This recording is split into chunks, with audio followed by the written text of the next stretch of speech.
Lukas pasal yang ketiga, ayat yang pertama dan ayat yang kedua. Ada satu ayat yang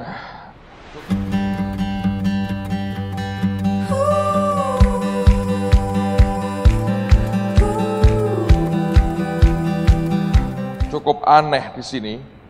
Kalau Anda cermat membacanya, Lukas pasal 3 ayat 1 dan 2. Silakan. Lukas 3 ayat 1 dan 2. Dalam tahun ke-15 dari pemerintahan Kaisar Tiberius, ketika Pontius Pilatus menjadi wali negeri Yudea, dan Herodes raja wilayah Galilea, Filipus saudaranya raja wilayah Iturea dan Trakonitis, dan Lisanias raja wilayah Abilene.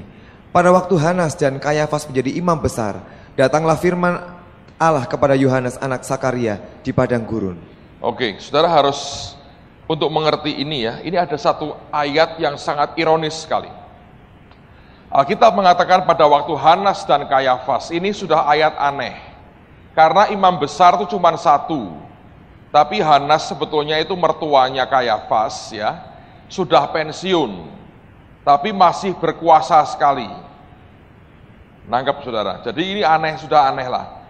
Imam kok dua sebutannya, rupanya de factonya Hanas itu masih ikut campur dalam urusan yang harusnya dikerjakan oleh Kayafas. Tapi kita berkata pada waktu Hanas dan Kayafas menjadi imam besar, datanglah rema Allah kepada Yohanes di padang gurun. Nah, perkataan ini sendiri sudah aneh. Kenapa, saudara? Sebab kalau Anda perhatikan, sebetulnya kalau Anda baca pada ayat yang berikutnya, maka Anda melihat bahwa Yohanes mulai memberitakan akan pertobatan, dan Yohanes inilah yang menunjuk kepada dunia akan Yesus yang adalah anak domba Allah. Nah, saya mau tunjukkan anehnya di mana. Lihat dulu Ibrani 10 ayat yang pertama. Ibrani 10 ayat yang pertama. Di dalam hukum Taurat hanya terdapat bayangan saja dari keselamatan yang akan datang, dan bukan hakikat dari keselamatan itu sendiri. Karena itu dengan korban yang sama, yang setiap tahun terus-menerus dipersembahkan, hukum Taurat tidak mungkin menyempurnakan mereka yang datang mengambil bagian di dalamnya. Nah, lihat saudara. Alkitab berkata perjanjian lama atau Taurat merupakan bayang-bayang dan bukan hakikat atau substance. Dengan kata lain, saya pernah berkata perjanjian lama merupakan shadow, merupakan bayang-bayang, perjanjian baru merupakan substance atau hakikatnya. Nah, imam dalam perjanjian lama itu hanya bayang-bayang. Nah, siapakah imam besar yang sebenarnya? Siapa? Yesus. Coba perhatikan di Ibrani pasal 9 ayat 11. Ibrani 9 ayat 11. Ibrani 9 ayat 11. Tetapi Kristus telah datang sebagai imam besar untuk hal-hal yang baik yang akan datang. Ia telah melintasi kemah yang lebih besar dan yang lebih sempurna, yang bukan dibuat oleh tangan manusia, artinya yang tidak termasuk ciptaan ini. Lihat bahwa Yesus adalah imam besar yang sejati. Perjanjian lama, imam besar, kelembagaan imam besar bukan karena ide manusia, tapi murni adalah kemauan dan ide dari Allah. Tapi Ibrani berkata, hukum Taurat atau perjanjian lama itu hanya shadow, hanya bayang-bayang. Substannya, kenyataannya, hakikatnya di perjanjian baru. Jabatan keimaman besar yang dipegang oleh Kayafas dan Hanas sebelumnya, itu hanya bayang-bayang. Mereka hanya bayang-bayang, jabatan mereka adalah bayang-bayang dari hakikat, yaitu siapa? Yesus. Nah, sekarang mari kita lihat analogi yang simple. Kalau Anda lihat ya, kita ini walaupun nggak jelas, masing-masing kita oleh karena pencahayaan, kita ini punya bayang-bayang kita sendiri. Nah, kalau saya bisa menemukan bayang-bayangmu, saya telusuri, maka bayang-bayang itu akan menunjuk kepada siapa? Dirimu, sebagai orang yang empunya bayang-bayang. Orang menemukan bayang-bayang saya, ditelusuri, bayang-bayang itu akan membawa Anda kepada diri saya atau tubuh saya. Karena ini bayang-bayang saya. Mestinya jabatan imam besar itu merupakan bayang-bayang. Dan yang paling sempurna adalah kalau Kayafas dan Hanas bisa berkata, inilah anak domba Allah, dan mereka menunjuk kepada Yesus.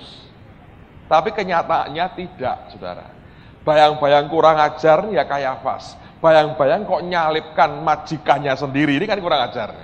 Kalau Anda punya bayang-bayang berontak, Anda menari, dia diam. Gimana rasanya? Itu kan sudah mengerikan tuh, saudara. Bulu kuduk kita berdiri semua tuh. Ini bayang-bayang atau setan sebetulnya? Nah, Kayafas adalah bayang-bayang dari Yesus dengan jabatan yang ada di dia. Karena Ibrani berkata, Yesus merupakan imam besar yang sempurna, yang sejati, yang sebenarnya. Dia hakikat, dia substannya. Perjanjian lama diwakili Kayafas dan Hanas hanya shadow, hanya bayang-bayang. Tetapi yang ironis adalah, Alkitab berkata, ketika Hanas dan Kayafas menjadi imam besar, datanglah rema Allah kepada Yohanes, bukan dimanapun, tapi di padang gurun.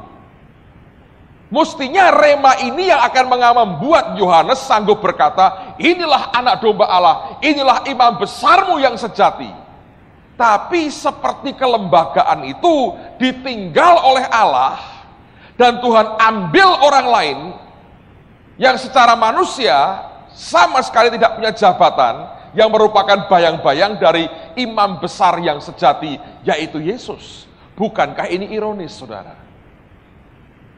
Saya ingat peristiwa beberapa tahun yang lalu, saya diundang ke Finland. Saya KKR di beberapa gereja di ibu kota Finland, di Helsinki. Dan satu hari ketika pada kali pertama saya khotbah, Roh Tuhan kerja luar biasa. Itu pemandangan buat saya aneh. Di Indonesia lihat rambut hitam semua, di sana rambutnya pirang semua. Karena orang-orang Skandinavia terkenal orang-orang yang pirang rambutnya. Seluruh gereja itu isinya rambut pirang semua.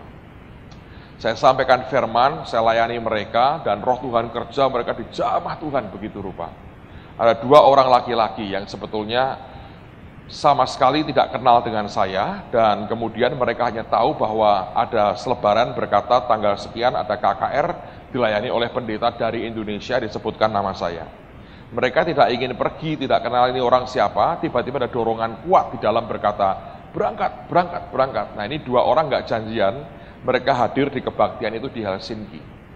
Ketika saya khotbah, ini 2 orang ini punya impresi yang sama. Dia berkata dalam hati begini, ini hamba Tuhan ini kalau aku bawa ke Estonia akan jadi berkat besar di sana. Selesai kebaktian, mereka maju ke depan, minta saya mendoakan mereka, Tuhan jamah mereka tumbang. Setelah beberapa menit mereka terbangun, lalu mereka minta ajak untuk makan malam. Saya masih ingat dibawa makan malam di downtown kota Helsinki di Finlandia, diajak di restoran Hungaria. Dan sekarang Indonesia ikut-ikutan, itu piringnya dari batu, saudara. Tapi panasnya luar biasa. Lalu stiknya itu masih mentah. Jadi Anda bisa taruhkan itu semaumu, Anda mau makan dalam kadar kematangan seperti apa. Kalau Anda masih kanibalnya kuat, masih merah Anda makan. Kalau Anda makin beradab, setelah matang Anda makan, tergantung, saudara.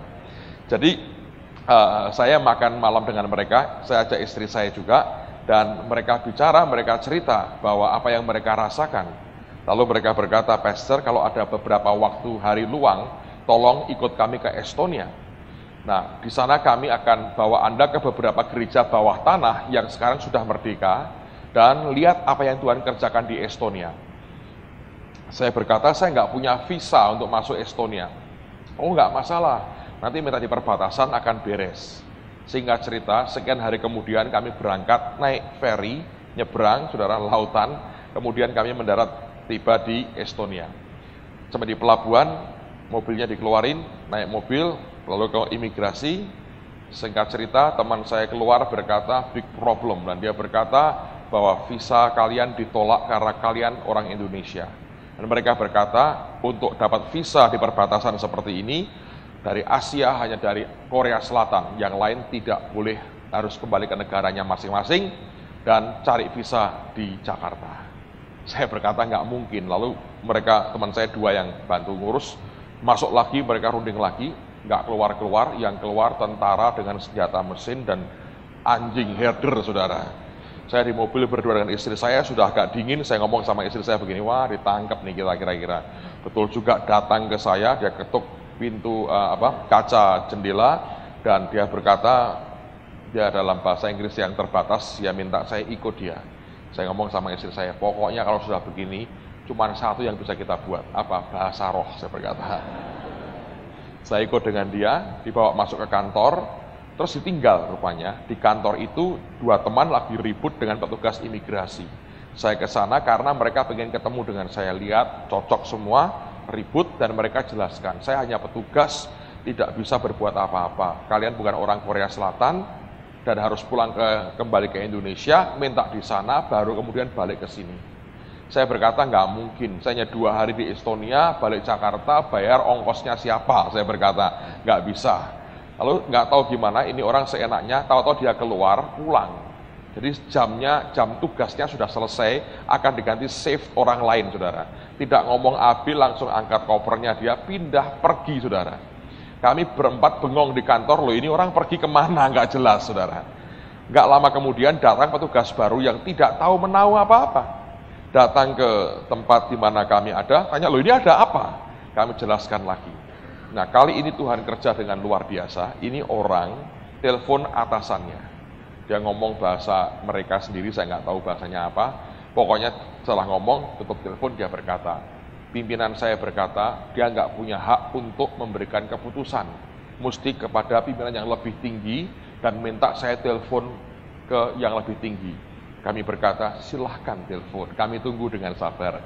Dia telepon, dia ngomong, tutup lagi. Dan dia berkata, yang di atas juga berkata yang sama, tidak berani ambil keputusan, mesti ke tempat yang lebih tinggi lagi. Sampai ujungnya mereka berkata gini, harus telepon ke Kementerian Luar Negeri Estonia. Saya berkata, loh ini urusan apa? Kami bukan diplomatik, bukan urusan politik, bukan spionase, datang mau khotbah nyampaikan pesan Tuhan, urusan sampai Kementerian Luar Negeri Estonia. Dan kemudian yang terima itu belakangan saya tahu, karena kita adalah duta besar kerajaan surga, jadi menteri luar negeri yang mesti ngurusin kita, saudara. Jadi akhirnya yang terima telepon di kantor sana perempuan yang terima telepon, lalu suaranya kenceng sekali, saya nggak tahu ngomongnya apa, tutup telepon, lalu orang ini berkata, itu wanita lagi mau ngomong sama menteri luar negerinya, kita suruh tunggu, keputusannya apa, ditunggu katanya. Sekian menit kemudian, telepon berdering, diangkat, perempuan itu lagi, ngomong lagi, tutup lagi, dia berkata begini, menteri luar negeri kami berkata, kalau ada gereja yang representatif di Estonia, bisa memberikan surat undangan dan jaminan pribadi, kalian berdua diizinkan dapat dispensasi, dapat visa di sini. Wah, kami senang sekali. Setelah senang baru sadar, siapa yang mau kasih itu, saudara? Ya, Anda ngerti orang itu kalau sudah senang lupa, kenyataannya mesti dihadapi. Lalu kemudian saya ya nggak ngerti mesti gimana, tiba-tiba teman saya ini berkata, gereja paling gede di Estonia apa? Nah, hampir 95% orang Estonia itu ke gereja Lutheran, saudara. Itu 95% itu seperti agama negara. Hampir semuanya orang Lutheran. Lalu dia berkata, kenapa kita nggak coba telepon Archbishopnya gereja Lutheran sekalian? Itu kan paling representatif. Kalau dia mau kasih beres, ini kan seperti paus di Roma. Ini orang ini berkuasa. Lalu mereka cari telepon, ketemu nomor telepon kantornya Archbishopnya. Mereka telepon, ini orang hebat, saudara. Dan ternyata 2 teman saya ini dulu kerjaannya apa? Bekas penyelundup Alkitab untuk Soviet. Jadi soal begitu-begitu dia ngerti, saudara. Wah, kumpul dengan para penyelundup saya, Alkitab tapi. Lalu kemudian dia coba telepon, ketemu Archbishopnya. Nah, teman yang satu ini seminggu sebelumnya itu di sebuah kota namanya Turku di Finland. Di terminal bus ketemu dengan seorang pastor atau seorang pendeta Lutheran yang kelihatannya habis pulang rapat gereja stres, saudara. Kemudian di terminal itu dikenalin, terus diajak ngomong, dia cerita, aku ini lagi banyak masalah di gereja. Terus dia berkata, boleh nggak saya mendoakan kamu? Didoakan di dalam bus, saudara. Lalu setelah itu mereka tukar kartu nama. Nah, persis itu kartu nama dibawa. Dia berkata begini, aku ini kenal sama orang ini. Jadi kemudian dia telepon Archbishopnya. Dijelaskan semuanya apa yang kami ingin dapatkan dari Archbishop gereja Lutheran itu. Dan pendeta ini yang sudah senior ini pasti dia berkata begini, Loh, saya sih sebetulnya mau tolong, tapi saya tidak kenal mereka. Bagaimana saya bisa memberikan jaminan pribadi untuk mereka? Karena saya nggak kenal. Ya betul juga. Tapi kalau orang dengan Tuhan itu ya saudara, wah ini pantang menyerah. Memang penyelundup saudara, ya kan? Kalau gampang nyerah, ditembak mati tentara Soviet, sudah mati dia. Dan ini orang ini berkata begini, tapi saya kenal teman Anda, pendeta bishop dari kota Turku, orang Lutheran. Namanya, dia bilang, ini katanya. Oh iya, itu teman baik saya. Nah, coba kamu tanya dia, kenal sama saya. Dia bilang, oke, saya telepon dia. Kalau dia betul kenal kamu, tak kasih yang kamu minta. Ditelepon saudara. Sekian menit kemudian, ditelepon balik. Rupanya Tuhan kerja bagus sekali. Archbishop ini telepon cari orang itu di Turku, tidak ketemu. Kalau ketemu repot. Cuma ketemu di terminal, katanya kan repot saudara. Nah aku kenal lagi. Nah karena orangnya pergi, dan dia sebutkan namanya dengan jelas. Ini orang berkata mungkin ya ini Kristen nggak akan nipu lah. Padahal ya nggak nipu sih, tapi tidak lengkap penjelasannya. Lalu kemudian dia akhirnya berkata, ya sudah, bolehlah, saya beri yang kamu minta. Tolong ke kantorku sekarang. Ya kalau orang Finland bisa langsung masuk ya. Ya temanmu suruh tunggu di imigrasi sana, kamu kemari. Nggak lama saudara, dia balik, dia bawa 2 surat. 1 undangan resmi, yang kedua jaminan pribadi. Diberikan ke kantor itu, dibaca, wah ini bisa ini. Di fax ke Kementerian Luar Negeri, langsung mereka terima, angkat telepon, langsung perintah Menteri Luar Negeri, berikan visa untuk mereka berdua. Luar biasa. Nah, ini yang the best saudara. Betapa berharganya kadang-kadang gosip itu bisa dimanfaatkan Tuhan. Kira-kira saudara, itu kalau Archbishopnya buat surat, kan dia tidak ngetik sendiri. Ini kemungkinan kami ini, orang kantornya ngetik. Saya nggak tahu suratnya itu apa, mungkin jaminan pribadi berkata ini teman baik atau apa. Yang jelas begini, di seluruh Estonia langsung beredar rumors bahwa teman baik Archbishop kita dari Indonesia datang mengunjungi Estonia.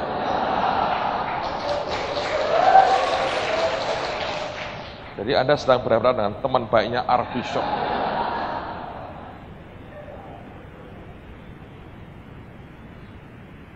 Anda tahu dari mana saya ngerti rumors itu? Begitu visa dapat, masuk Estonia. Rupanya gereja-gereja Lutheran di Estonia itu sedang membuat konferensi misi dalam beberapa hari di sebuah pulau kecil namanya Sarima. Itu pulau kecil. Dan panitia di sana hari yang sama dengar rumors ini. Dia cari kami, saudara. Dan minta lewat teman saya. Dan ngomongnya begini, kami dengar berita, kamu sedang membawa teman baiknya Archbishop kami, pendeta dari Indonesia. Teman saya berkata, oh iya katanya, bisa nggak dia besok bicara di konferensi misi kami? Dan itu akan disiarkan live di televisi. Langsung teman saya berkata, bisa nggak? Bisa, saya berkata. Dan Tuhan berkata begini pada saya, untuk itulah aku masukkan kamu ke negara ini. Dengan tujuanku. Cara Tuhan itu luar biasa. Kita nggak bisa batasin, saudara. Nah, saya ke sana, lalu kemudian ini petugasnya memberitahu begini. Biasanya kalau tempat kami khotbah itu 10 menit. Tapi karena ini teman baiknya Archbishop, boleh 15 menit. Itu enak, saudara. Baca Mazmur 119 seluruh pasal. Selesai itu. Nggak perlu khotbah kan? Itu kan puluhan, ratusan ayat. Baca semuanya, sudah lebih dari 15 menit.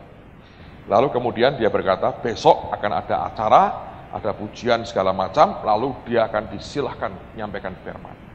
Malam itu saya bergumul, saudara. Dan saya bilang, Tuhan ini benar. Dia berkata, untuk itu aku kirim kamu kemari. Sampaikan pesan kepada mereka.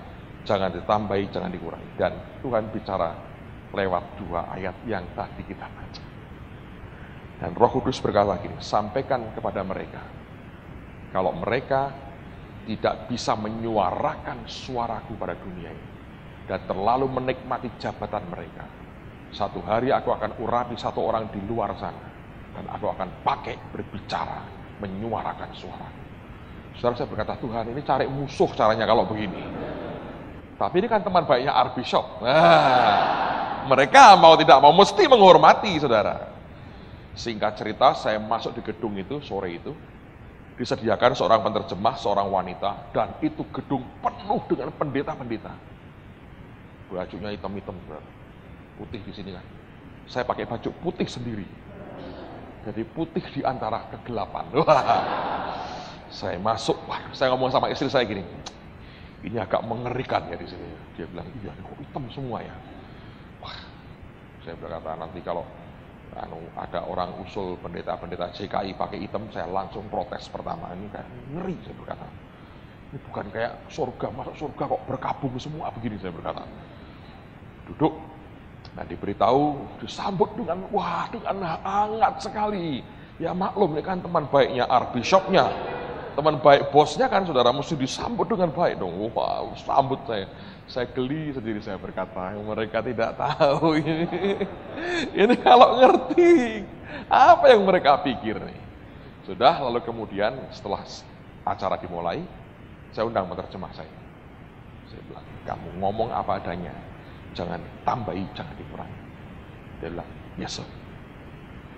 Udah acara dimulai, itu kamera gede-gede, saudara. Itu memang dibuat live hari itu. Dan acaranya memang tiap malam mereka buat acara event-event khusus. Dan karena mereka tahu ada tamu, mereka juga tayangkan di televisi. Dan saya diundang maju ke depan, waktu buat saya khotbah. Saya nggak bisa basa-basi, saudara. 15 menit mau ngomong apa? Straight firman Tuhan. Dan itu pengurapan begitu kuat saya rasa ya, saudara. Saya bicara begitu keras kepada mereka, langsung straight. Dan penerjemah saya berani juga, terjemahkan bam. Persis 15 menit tepat saya berkata, amin. Saya turun, saudara, itu ratusan pendeta berdiri semua, mereka tepuk tangan. Setelah turun, mereka tepuk tangan semua. Saya mulai sadar, tadi gua ngomong apa ini kepada mereka. Nah, akhirnya saya berkata pada istri saya, kita pulang aja ya, kita sudah selesai kan, saya berkata, pulang aja, jangan cari masalah, saya berkata. Terus saya ngomong sama panitia, saya harus kembali ke Finland, saya berkata, saya pamit. Oh ya, silahkan katanya. Wah, semua berdiri ngasih salam. Wah, buat mereka ini kehormatan. Oh, teman baiknya Archbishop bisa datangin mereka. Saya keluar dari gedung, saudara. Enggak lama penerjemah saya ikut keluar. Saya bilang, kamu kok keluar? Takut. Katanya.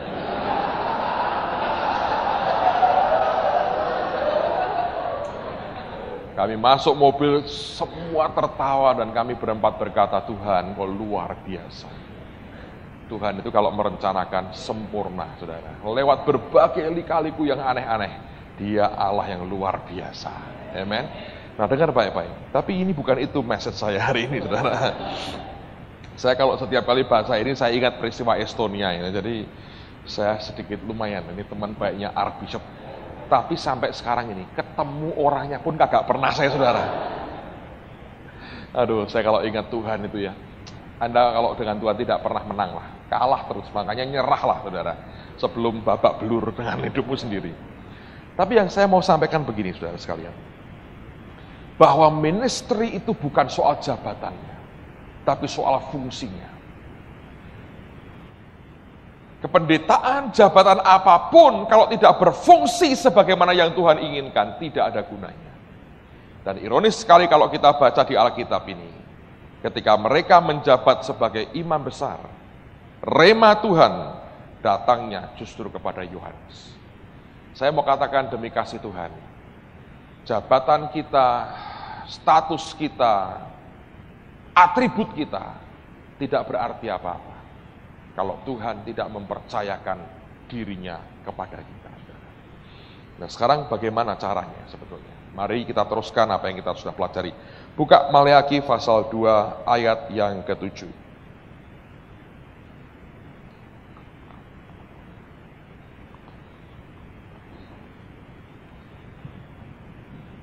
Maleakhi 2 ayat yang ke-7.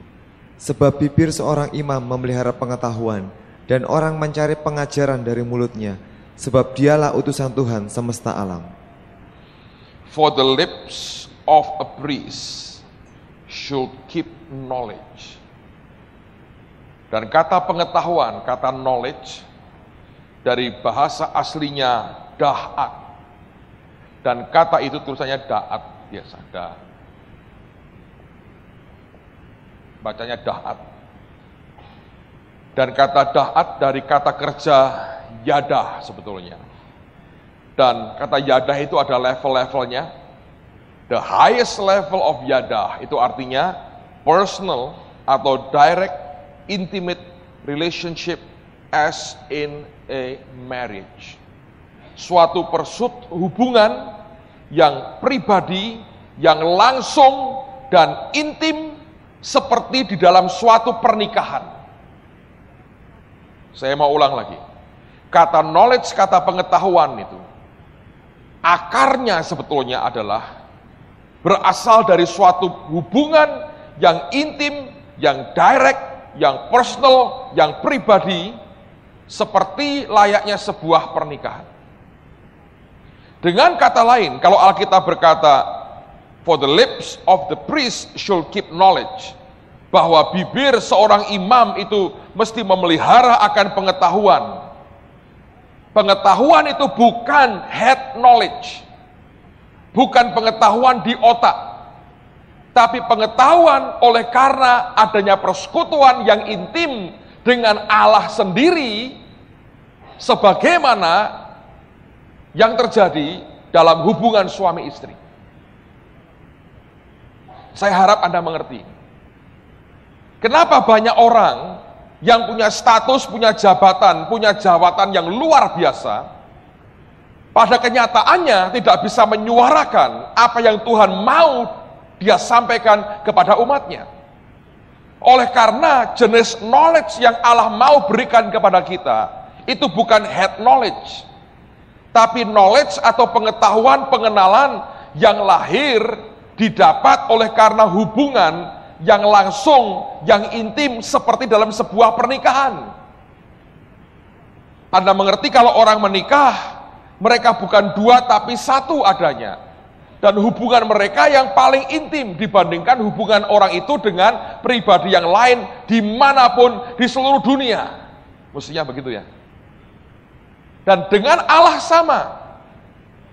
Nah, sebagai contoh misalnya, saya kenal istri saya.